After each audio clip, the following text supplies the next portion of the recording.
Hey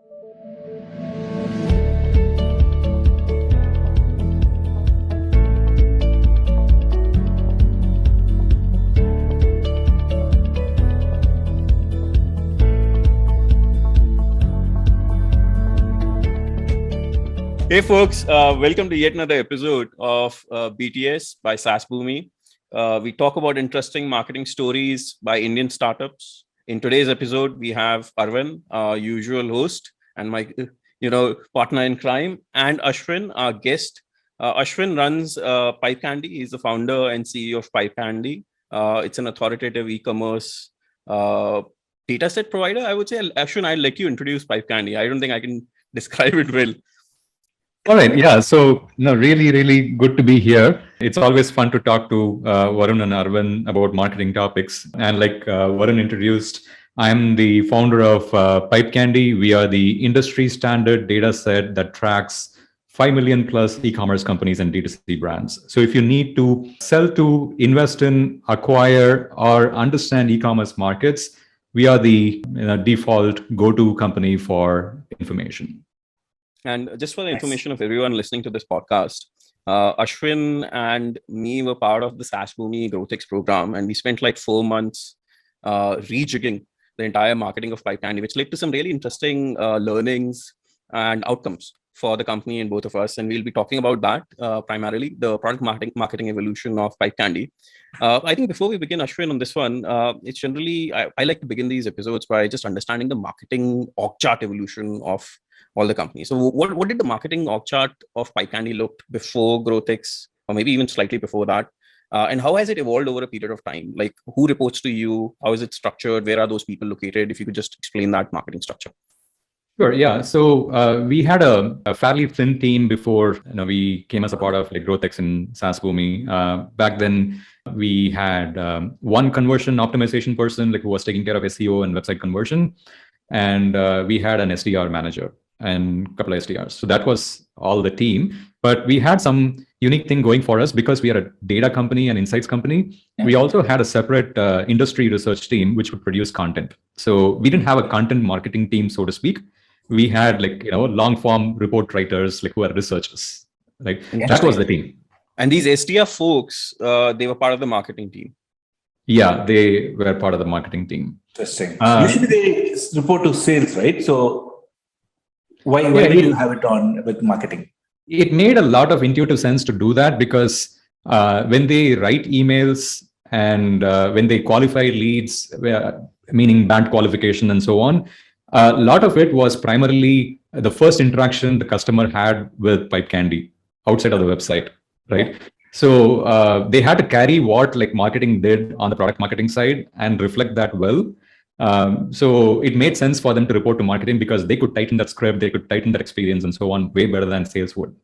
Right? And this is a new thing, Arvind. I'm seeing, I think Jason Lemkin has also been recently talking about why SDRs should be part of marketing, especially if it's a push-driven product and not a pull-driven product, because that's how generally people become aware that you exist in this category nowadays, because they're not actively searching. There's just so many tools out there. And if you just leave it to the point where people become aware of your solution when they're actively searching for it, it's kind of a bit late. No, it totally makes sense, right? So it should be under marketing, but I always thought that MRE teams will be under marketing, SDR would be under sales, but it is again it's a bit of a controversial thing to do. Correct. But I think it makes sense, especially if your ACVs are in excess of $10,000 and it's a push-driven product. I think it makes absolute sense. Okay.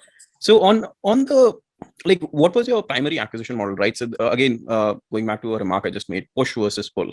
That's the first category that I generally look at products from the marketing perspective. Is it a push-driven product where you're kind of ramming down the product down throats of your folks, or is it a pull where people are actively, they are aware that there is a solution like this, they're searching for this, they are asking for referrals? So what is PipeCandy? Is it a push-driven product or is it a pull-driven product? In other words, is there intent or not? Yep. Yeah. So there is an evolution. And so I'm going to point to that arc, right? So we started out as a pull-driven operation, right? So we would write these articles and reports about US e-commerce market share growth and so on, or D2C and things like that. And companies would read it. And our newsletter is a big puller as well. We have about 30,000 subscribers. And they read our articles. They understand that we know what we are talking about. We have the data. and they come in, right? Every enterprise logo that we have acquired has, barring probably like 10% of them came inbound, right? Nice. But like we were lulled into this belief that inbound, we are a pull-driven company. But we just recently went back and did our TAM exercise, maybe after 3 years, right? And we realized that there are 120,000 companies in our target segment. And if you look at enterprises, which is like about $1 billion in revenue, and large companies above $100 million revenue, there are about 7,000 companies, right? So those 7,000 companies, we are happy getting those 10, 15 companies coming inbound, right? What about the remaining? So we now believe, and that's one of the reasons like SDR team is part of marketing, because like apart from the traditional SDRs, we are also adding account-based sales developers into that team. So the idea is like if we have one enterprise in a segment as a customer, how do we get the next 5? And that's push driven, right? I think a lot of our growth is we are at a point where we are doing that inflection from pull to push. Fascinating. For me, the like around the COVID time evolution, when you joined GrowthX and then post-COVID has been one of the best journeys of my life so far, seeing that evolution and transformation of the company.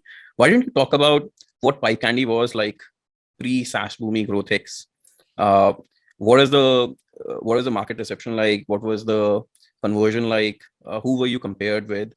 And I remember there was also a phase of marketing struggle, if you would like to call that, around COVID, before you joined GrowthX. If you could also touch upon that.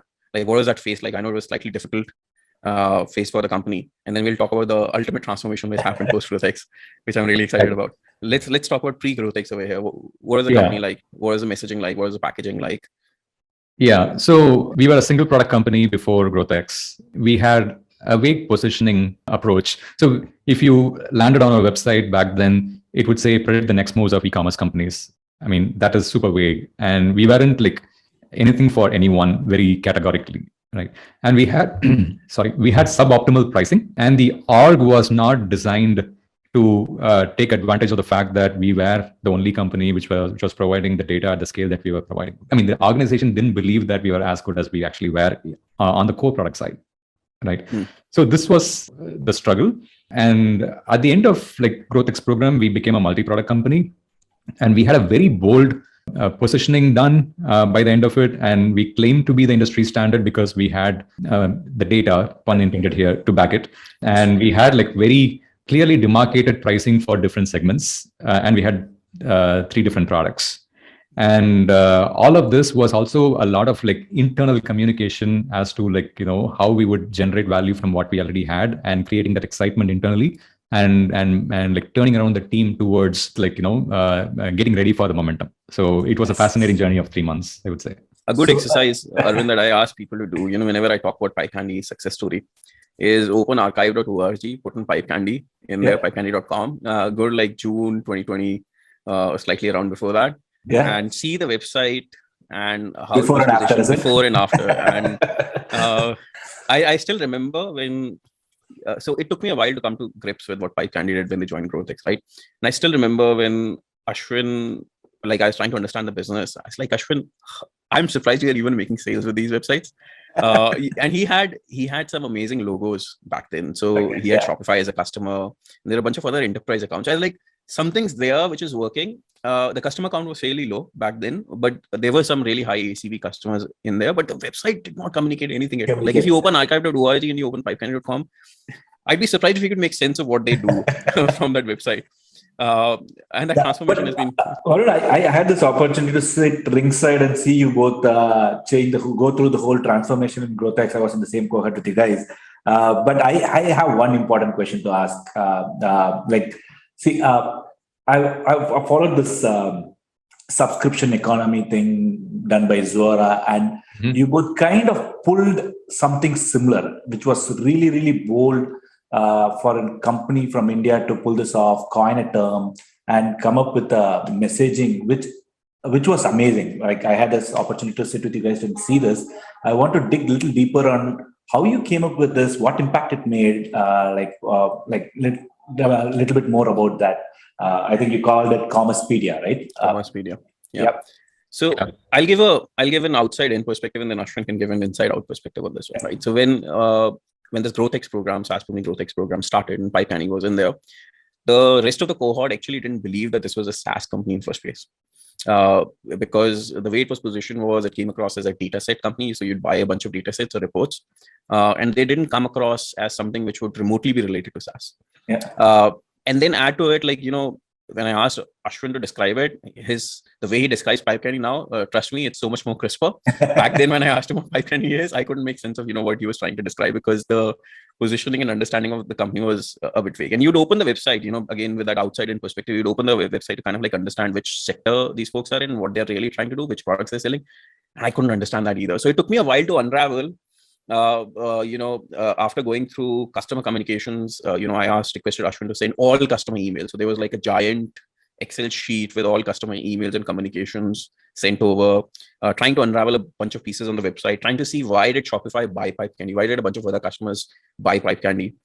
And then it started to make sense, right? So the realization was that this is a company which sells data, but there are clear 4 or 5 use cases for that data, and there is SaaS over here. So it's similar to ZoomInfo in certain aspects, that you can use this for sales prospecting, but it's also much more than ZoomInfo in that you have access to these amazing e-commerce insights which only PipeCandy has and no one else has. And that's when I think we were debating a bunch of words to describe what this is, and the word encyclopedia comes in. From there, we were in the flow. I don't know who came up with this. Maybe I think it was Ashwin who came up with the term Commercepedia. And then I remember that he almost ditched it. That I remember there was a meeting where he was like, it's not growing on me. I don't think it's working. And then I was also hesitant at one point of time, and I was like, it's not working. And then Ashwin was like, no, it's growing on me now. It makes sense. And then we just stuck with it. So it was a fairly interesting evolution in trying to understand what the company does, how the competitors are positioned, realizing that this is the authoritative source for e-commerce data, and there's nothing like this out there. How do we communicate that to customers? How do we position it such that the entire competition gets depositioned? It was fun. Ashwin, I'd love to know like the inside out perspective. So this is the outside in perspective. The 1 week or 2 weeks of like trying to figure out like how to communicate that we are a trustworthy authority, I mean, was like, was a really, really intellectually stimulating time. So I have that sheet still, like where we struck out. So it's very easy and lazy way to like, write copy for these kinds of things. Like we looked at words like best, largest, accurate, reliable, leader, authority, directory, trustworthy, who's who, comprehensive. So we looked at a bunch of these words, right? None of that like kind of made sense, because in each case we are holding a placard and saying we are good, right? And the market wouldn't believe it. So the way you say I'm trustworthy is somebody else says like you're trustworthy. And we are not a market leader where like 10 enterprises are like standing up and saying they are trustworthy, right? So it was a very, very difficult predicament for us, and that's where it kind of made sense. I think this playbook makes sense for like a lot of SaaS companies. If there is something trustworthy in your market, for information, Wikipedia is trustworthy, right?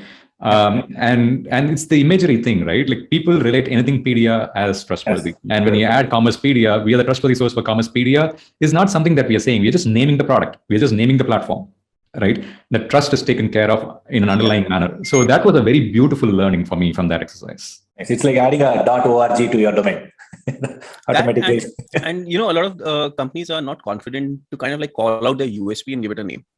And that's one thing that we did. Let's name our USP and let's compare the competition against the USP, not the company itself. So when Pedia came in and commerce came in as a suffix, it kind of blended beautifully. We weren't saying we are the Wikipedia for commerce. We simply said PipeCandy Commercepedia powers everything that we do, right? And people made that association in the head, right? So this is a classic case of like brand image versus brand identity, right? So when they both like come in together closely, magic happens. That's what positioning is all about. So we kind of nudged the customer to have that brand image on their head that like, there is Pedia, there is commerce, these two connect, right? But it wasn't just naming the USP, right? You also did something interesting. You brought the product out into the front. Can you talk about that as well? Where like you opened up Commercepedia, you opened up your entire data set. Yeah. Because that was another thing. You not only said that this is who we are, you said, have a look. Search for any e-commerce company. Right. So we had a languishing directory. That's what it was before. Like we called it Commercepedia, and part of it is actually the push from not part of it. Most of it is a push from Varun, right? And see, I would say that 1 week of like coming up with Commercepedia directory was the most creatively rewarding period, right? So yes, Commercepedia, it's all about trust. So how do we visually communicate trust, right? When you say, trust me, I have this data, you have to prove it, which means you need to put all the million companies out there, right? That was very unnerving for the product team, right? So they put a lot of effort, and like we didn't want to put a million companies out. And that was a battle we had to fight internally and say, like, you got to put it, because like otherwise, like this just like is a marketing statement, right? So we put it out there. And how? Because like, that was a very interesting journey. Varun would like say, like this has to be as trustworthy as those balance sheets. You see that, those numbers are right. And people who are like savvy with numbers will immediately relate to that pattern of like how numbers are presented. So right from choosing those like, the pill, thick strokes. Thick strokes, the pills that you would find in like Google Finance, and the sepia color that like Financial Times is known for. The sepia color then like went on to several things that we did, right? So all of that very intuitively like make you relate to certain imageries that you've come to trust when it comes to accessing data, accessing high quality insights, right? So the data was speaking for itself.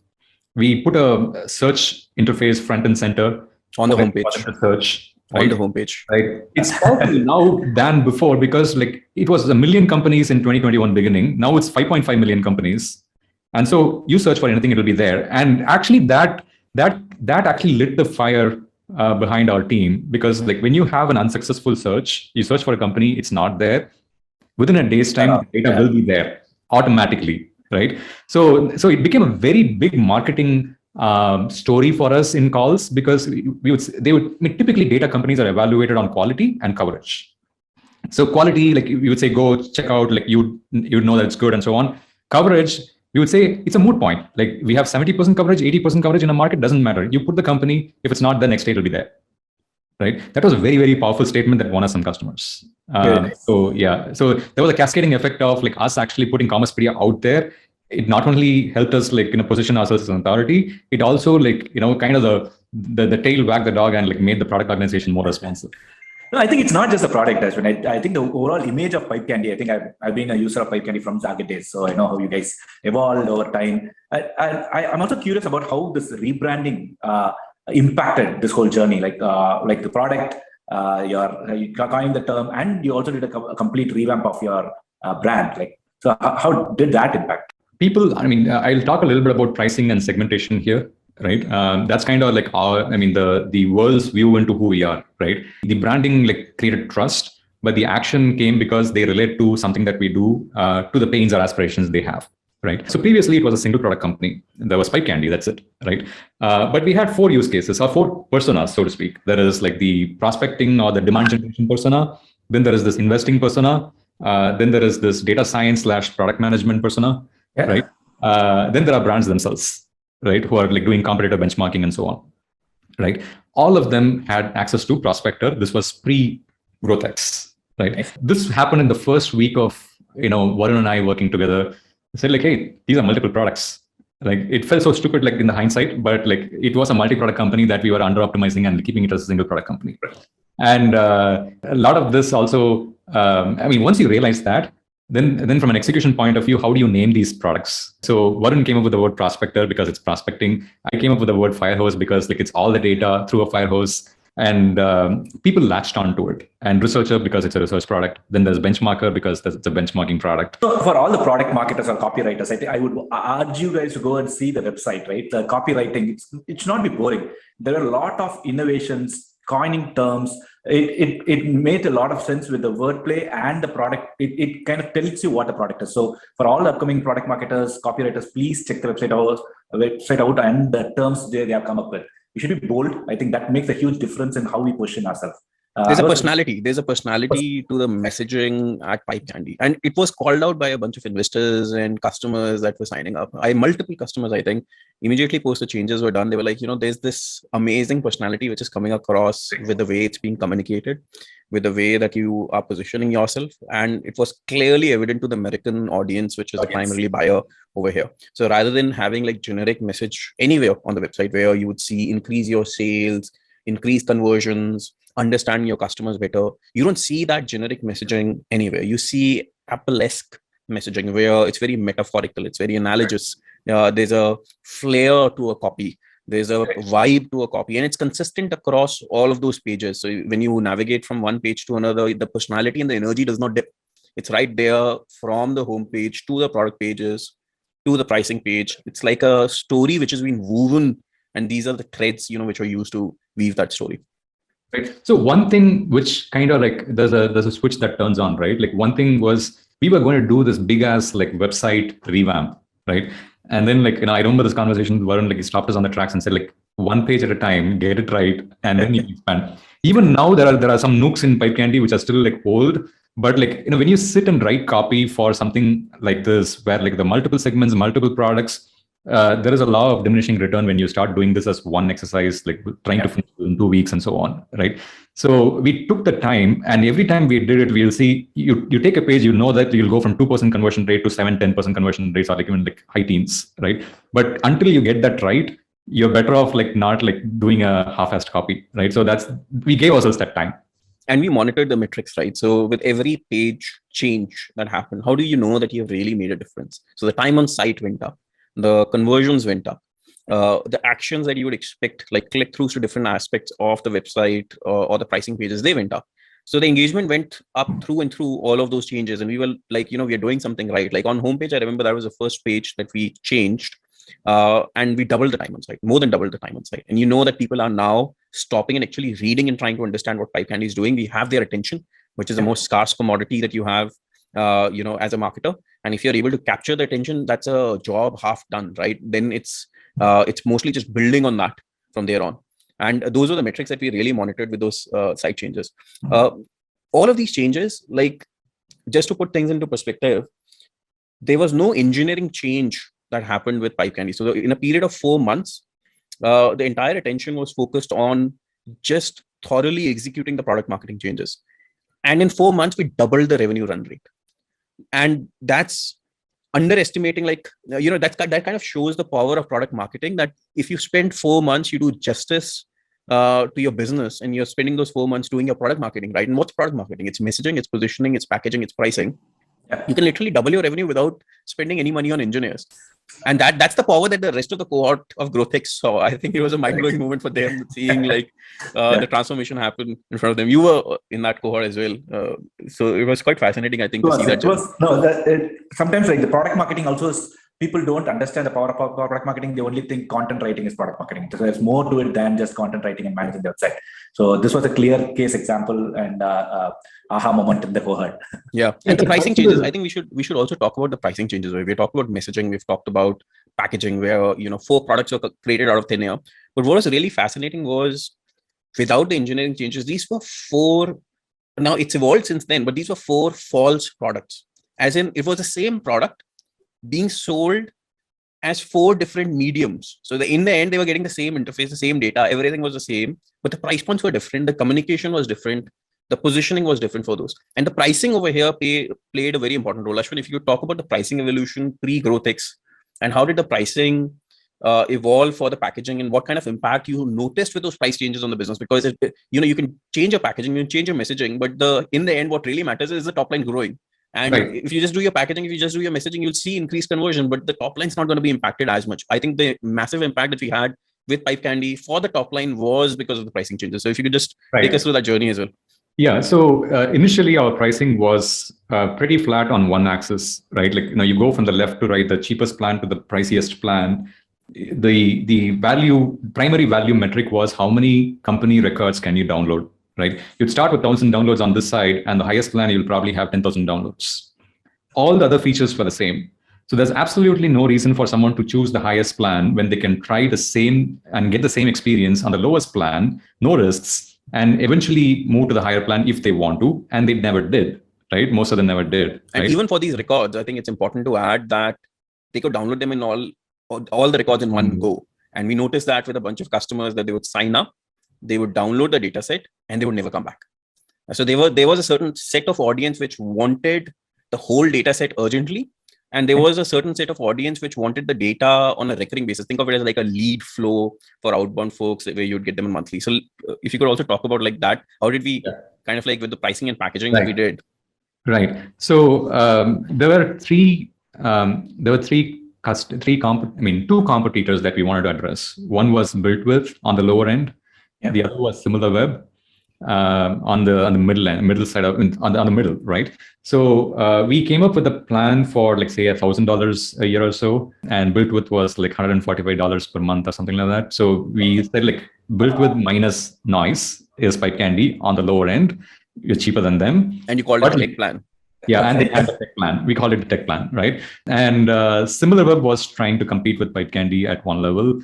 So we priced it lower than SimilarWeb's price. They were providing like traffic data. We had better categorization, better revenue models. So why PipeCandy versus SimilarWeb? That was the answer. The same cohort also bought ZoomInfo, right? So that online plan was an answer to ZoomInfo and SimilarWeb. And we had order volume, number of parcels that an e-commerce company ships, and like the business model related attributes and so on. That was the commerce plan. And we priced it at like 3x the middle plan. So the middle plan was $8,000, online plan was $8,000, commerce plan was $25,000. And this was a USP, right? This is what no one else had in the market. And earlier, you were less confident for charging more for this. And then you went ahead and started charging 3x for it. Basically, you're basically pushing up but punching down. Kind of, yes, you can say that. Yeah. In each of these cases, we also added an overage for like usage because like Varun was saying, it was metered usage. It was supposed to be a metered usage product where we were not metering. Right? Yeah. So 10,000 records they download on one day, they would forget about PipeCandy, and then it'll come 7 months later and use it. And we didn't have the land and expand motion going on because of that. Right. So we introduced an overage. Even if you sign for like say 10,000 records a year, you can only do 1,000 a month. Right. Nice. And it meant a lot of confidence building for the sales team to go and say that, yeah, you paid $10,000 upfront or $20,000 upfront, but that is for access to all the 5.4 million companies. Download is a restriction. Download is not the value that you're paying for. The value you're paying for is the entire data set. Right. So download restriction will stay. Right. They had to gain the confidence to say that. And they said that, they say that, and it's accepted. Right. So, and we've taken that pricing experiment a little far ahead now. Now we are kind of going a little more aggressive. We are making the tech plan free. Nice. Right. So BuiltWith is as PipeCandy, whatever you may think of it, like you're getting BuiltWith, a better version of BuiltWith for free. Right. And then like there's online plan and commerce plan. We reduced the perception of price difference between online plan and commerce plan. Like, so commerce plan had 2,000 records download per month, $25,000. We brought it down to 1,000 records and $13,000.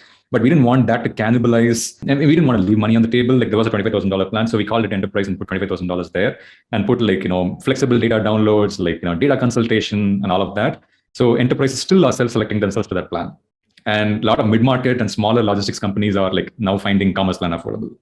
Right. And these pricing plans, just for the audience, these pricing plans are just for one product. Which is the prospector product. So the same data set ended up with 4 different pricing plans. So if you had a use case for buying this for demand gen, you'd go on to this kind of packaging. But if you wanted the API level access, which is a Firehose product that Ashwin was talking about, the pricing was completely different. Ashwin, like if you could also share some color on that. Yeah. So we there wasn't a lot of data point out there, like unlike prospector, because we were underselling API. Right. We would always think of API as one more thing that like a prospector customer would ask. Didn't realize that that's a segment of its own. Like financial services, hedge funds, and like platform companies, they needed API access. When we put API, they asked for that. Right. And we didn't have a pricing study done for that. So we said like we'll put a high enough number that like serious customers come in. So we put $25,000 there minimum. Right. Now the quotes for like that kind of, the Firehose proposals that like we send out now are like somewhere between $500,000 to $1 million, right? Just recognizing that there's value in taking all of the data and doing analysis. So it's the same data, right? Like if you're a sales guy, you would say 99% of that is going to go for waste, right? So I'm going to pay you $1 for that. If I say I'm going to inform you about the market so that you can make like several $1 million decisions with that, the value is high. So how you package unlocks the value. So we did that with Firehose, and with research as a research reports, pre-built research reports were selling at like $5,000, $2,500, and so on. When we put researcher as an offering, and we said like one-off reports and like research subscriptions, it turned out in 2021 our largest customer for research paid close to about like $250,000 a year, right? Wow. Simply because like we called research as a subscription. Wow. Simply because like we called research as a subscription. Right. So, so BuiltWith right? So that's the impact of like pricing, packaging changes that we made. And it's the same product, like, just to reiterate, it's the same product that's being sold for 4 different use cases at 4 different price points, with massive difference in the ACV going up to $1 million, which didn't exist before. And this is the power of product marketing. Like with the right packaging, pricing, messaging, if you're able to get all of these pillars of product marketing right, you achieve this level of greatness in business growth. No, the pricing makes a big difference in also how people perceive you as a brand, right? Yeah, absolutely. You need to be very careful not to be a cheap player. You need to be very careful not to be considered expensive. And it's an art. You get it right. Pricing will be a big differentiator in your sales, your positioning, your messaging. But it takes confidence, Arvind. Like I remember on the commerce plan, this is the top tier plan of PipeCandy, Ashwin was a train wreck. Like he was so nervous in charging at those price points, and he was constantly, asking me, can I go ahead and reduce the price point? And then there would be a customer who would get stuck and he'd be like, for this one customer, let me reduce the price plan. And I was like, no. So I had to be like a marshal, preventing him from destroying the pricing structure, and took him a while to get that confidence. Ashwin, tell me on the personal level, right? So you were on the receiving end of these constraints that were set. Why was the confidence low? Why did the confidence, and when did it start coming back? And when did it really shine on you that, this is possible? I can charge this much. I can send $1 million proposal and get an acceptance for that back from the customer. This didn't exist before. Right. So it is all the battle scars from the past, right? Like my first startup, I did a pricing experiment. It was a marketplace, like where we charged like a take rate of like 15% or so to match like buyers and sellers of like B2B services, right? And it turned into a subscription model saying like all vendors pay a subscription fee of like say $500 a month, right? And you'll get all the leads, right? From like about like $60,000-$70,000 revenue per month, we came down to about $4,000 revenue. Right. That was so, it was a bootstrap company. We would have killed ourselves in 2 months, right? So any pricing experiment, irrational fear, right? Any pricing experiment, and I would like not touch it with a 12 feet pole, right? And and Varun was like putting all these caveats, like, we're trying this, it might not work. If it doesn't work, we can go back, we can nuke it and go back and all of that, right? But it still was a very, very, psychologically difficult decision for me to make, because I started near that in my previous startup, like doing exactly that, right? But what worked was that like product marketing preceded pricing changes. So if you had put this pricing, the rest of the site was not trustworthy, the product was not measuring up, then it would have been a disaster. Yes, correct. Right. This was more of a value unlock of the existing value, and people understood the value before they. It's not the price which people are scared of; it's the value, right? So you demonstrated the value, you put all your data sets out there. The copy is communicating trust. Like there are good logos, and so I have to pay this price. Was a good conversation to have. The way I think it's also a cultural mindset, right? Like we usually tend to sell ourselves short. It plays a role. It plays a role. I think it also comes in from not understanding value in first place. I'll tell you, my personal experience was value. I thought was like an MBA buzzword, and I never understood it. I don't have a college degree. I don't have like that business background to understand that, right? But it took me a while to really understand what value is. Value is what someone perceives they're getting for a certain price. And an example I remember I usually give to people, and I gave to Ashwin for this one, was that if someone comes to you with a small, basic Hero Honda bike and says, hey, I'm going to sell this to you for 30 lakh rupees, you'd be like, are you out of your mind? Why would I buy a Hero Honda bike for 30 lakh rupees? But the same person, if they come to you and say, hey, there's this brand new Lamborghini where the market price of this is 2 lakh rupees, and I'll sell this to you for 30 lakh rupees, you'd be like maybe scouring around for money and be like, maybe I can flip this around and get 50 lakh rupees and earn a profit on this. Yeah. Now that value of that bike versus that Lamborghini is different in your mind, right? And you are getting that, you're getting speed over there. This one's just a bike. But with software, this is fairly different, right? Because it's not tangible. So what is value in case of software? Value in case of software is how are you going to impact my business? And how do you communicate how you're going to impact my business? It's through words. It's through the trust that you're showing. It's through the benefits that you're communicating from your features. And if you're able to crack that first, if that comes across authoritatively, it doesn't come across as a generic low trustworthy site. If it comes across as an authoritative high trust site where that value is communicated, you can charge that price. It's literally just changing a bunch of HTML and doubling your revenue. Exactly. And it took a while for me to impress this upon Ashwin, but I think after the first 2 customer wins on the commerce plan, Ashwin's confidence was there, and maybe I'm on the right path. And I specifically remember one use case in Zoho. I just had to mention the product didn't pick up for a while, and all we had to do is add 1 0 at the end for people to take it seriously. This is a real-time use case. Yeah. But it takes it on the cultural thing, Arvind. Just to add to that, I don't know where it stems in from. I think it's because we were always part of a society which was doing low impact work in manufacturing or services. And I think it's that cultural I think it's changing. I think that we now have high quality stuff coming from India. Even take this on the Web3 side, Polygon as just a completely different layer. It's out of India, even though the founders have moved out, but still was started over here. So I think it's changing, but that lack of confidence does exist. And if you know the means to communicate the value, and if you know the way to charge for that value, I think that confidence is going to come into every company out there. Perfect. Should we jump to the rapid fire round? Sure, Arvind. Over to you. Right. This is your favorite part of the podcast. So what is this one common myth about your job or the field of expertise? So let me take data as a service type of market, right? One common misunderstanding is that your data is valuable and you should protect it, right?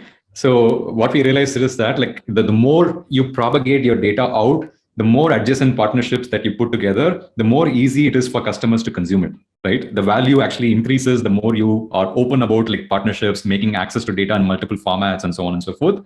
And it is a winner takes it all market that I didn't realize for a long time. So technology data built with, right? Traffic data, similar web. Data market is a very incestuous market. Like everyone buys data from everyone else, but like somebody is known for it because like they just claim that place. Right. Okay. So SaaS is not that, but DaaS is that. So that's why this product marketing exercise was a shot in the arm, because like we are now saying we are this, we own the space, right? Everybody else has to then fight against that.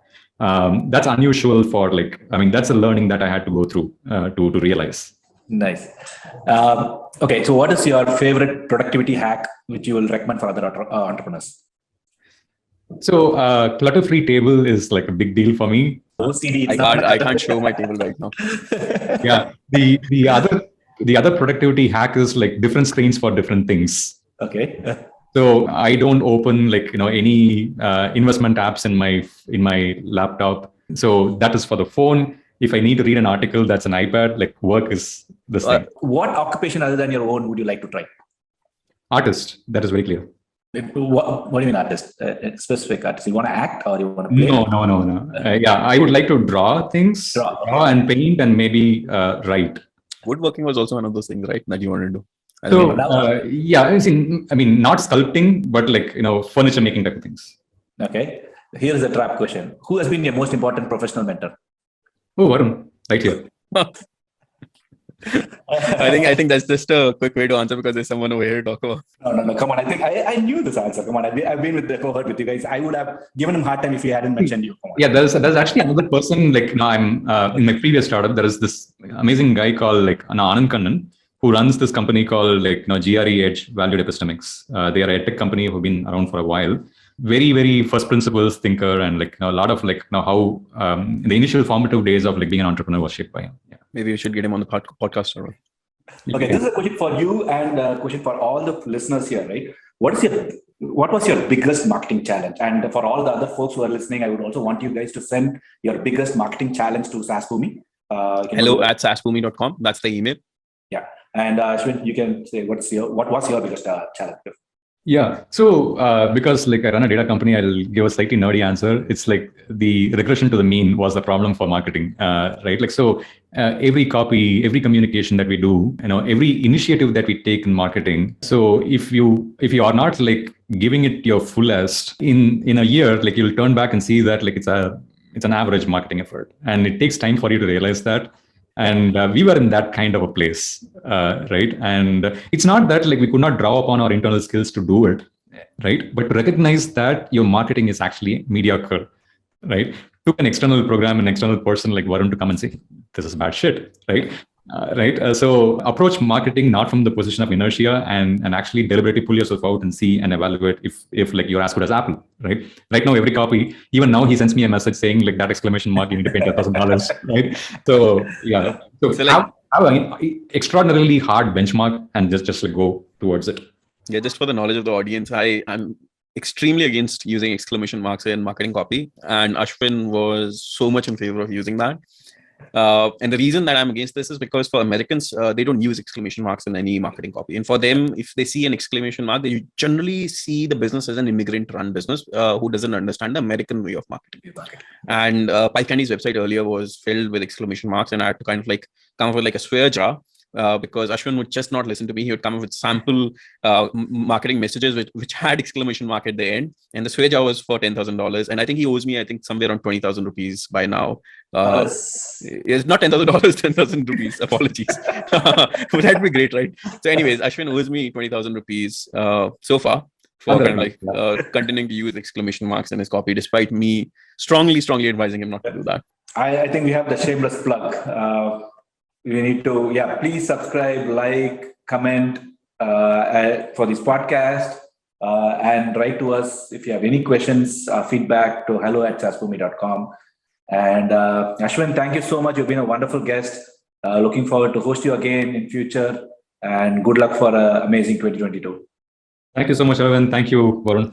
Thanks, Ashwin. Thanks, Arvind. Always great to host this podcast. Look forward to hearing all the feedback at hello@SaaSBOOMi.com, and also the one marketing challenge that the audience is facing. We'd love to talk about it in the future episodes. So please do share the one marketing challenge that you're facing. We'd go deep on that. We try to bring guests who can talk about that. Please send us an email to hello@SaaSBOOMi.com with BTS in the subject with that one marketing challenge that you're facing. Thanks, everyone. Thanks for joining us for this episode of BTS.